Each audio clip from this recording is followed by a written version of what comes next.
Hello, hello. This is a Tesla swap Mercedes-Benz, and today we're going to be doing a little upgrade. So follow me over and I'll show you exactly what we're going to do.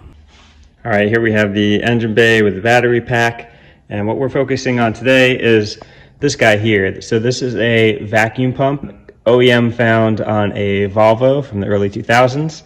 And I use this to run the brake booster, and then also all the vacuum locks and the vent controls are all vacuum because it's an older car. So this pump works great. And then there's this guy right here, which is a switch. So what the switch does is usually has a plug into it, and it just makes connectivity or disconnects the circuit through the plug, one in, one out. And what happens is it's attached to vacuum. Once it has enough vacuum in the system, it senses it's full, it pulls a plunger in here, and then that disconnects the circuitry here, which will turn off the pump. That way you're not running the pump all the time, overheating it. Once the vacuum is filled in the system, it cuts it off. The issue is these things go bad. I think this is like maybe the third or fourth one I've had. Even OEM ones, Dorman ones, doesn't matter. They all go bad. Something about the design of the plunger and the washer and the gasket, they always get stuck. I actually went ahead and got this guy down here, the gold and black. You can see that's an industrial vacuum switch, which I actually sourced off of McMaster. It had a fixed vacuum setting. So this one does too, I'm sure, but this one you could choose. So I got 14 HGs of vacuum. So I got the same rating for the industrial vacuum valve. It works great, looks a lot better than this piece of plastic, but the one thing it doesn't have is a check valve. So in here, there's a check valve. Once everything's full, the check valve makes it so the vacuum doesn't release, because this doesn't hold vacuum, it's just a pump.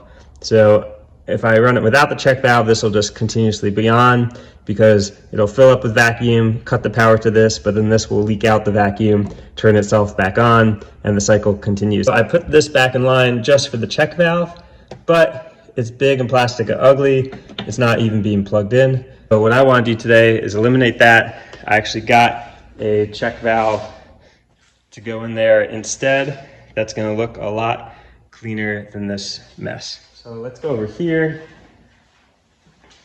and I can show you what I have. This is a two-part. This top part is going to connect to the vacuum pump, and then this is actually a check valve internal in here, and then you can see the arrow of the direction of flow. That was important because I have male threads and female threads, and they make ones where the arrows go in the opposite direction, but that would be the opposite of what I need. This will thread into our industrial vacuum switch T. Vacuum would be pulling this way, going into the pump, and then once the pump senses it's full, the switch turns the pump off, and then this check valve will drop back down and then hold all the vacuum in the system where that switch is, so that way it doesn't continuously run the pump on this side.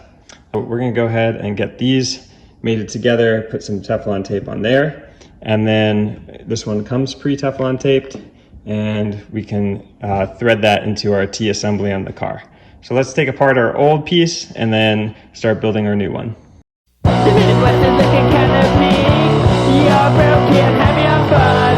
Shake down, twist the knife. Pills in your hand. Sirens ring, they're wearing off. There's no running away. Two choices, it's the pills of the cops. One of them will catch you by the end of the night. Okay, we got our new piece all ready for install. It's all sealed up. I actually put some better fitting hose clamps on there too, so it looks a little nicer. And then we just got our two electrical connections to our vacuum switch. Bring it in and out. Got our 6mm for these Euro hose clamp heads. Let's go put it in. Stick it, stick it, stick it, stick it. It's not a problem when you invade the feed. Stick it, stick it, stick it, stick it. It's not a problem when you invade the feed. To feed, to feed. You say it's not a problem. Waking up at the crack of dawn. Same job and afternoon fix. Never hurt anyone. Same day, same put your life together. Now it's time to celebrate. One last hit for all time's sake. You can't escape. You're craving control. Turn on the ignition. Make sure the vacuum pump comes on. Make sure it turns off when it should. Let's get the key. Is it working? Just getting consistently slower, which is what we want. I'm sure my vacuum system is not 100% leak-free, especially with the vent vacuum pots. So, sucks a little bit, but does exactly what it should be doing with the check valve. And then if I go over here and press the brakes, you should hear it cycle through. That uses vacuum for the brake booster. Yep. Start to come on. There it is.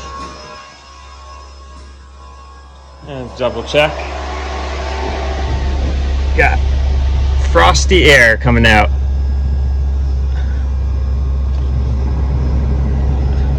Oh yeah. Nice and cold. Turn this off. Turn the AC compressor off. I would say success. And then when you peer into the engine bay now, much, much cleaner. I really like the look. I like having it threaded in directly to the T. Eliminates more hoses and more clamp connections. Upgrade complete. And one more thing, checked off the list of the Tesla bins. Hey, thanks for watching this video. I'm gonna be doing a couple of little videos every time I do little upgrades here and there on this car, maybe on that car, some other car. So stick around and see you next time.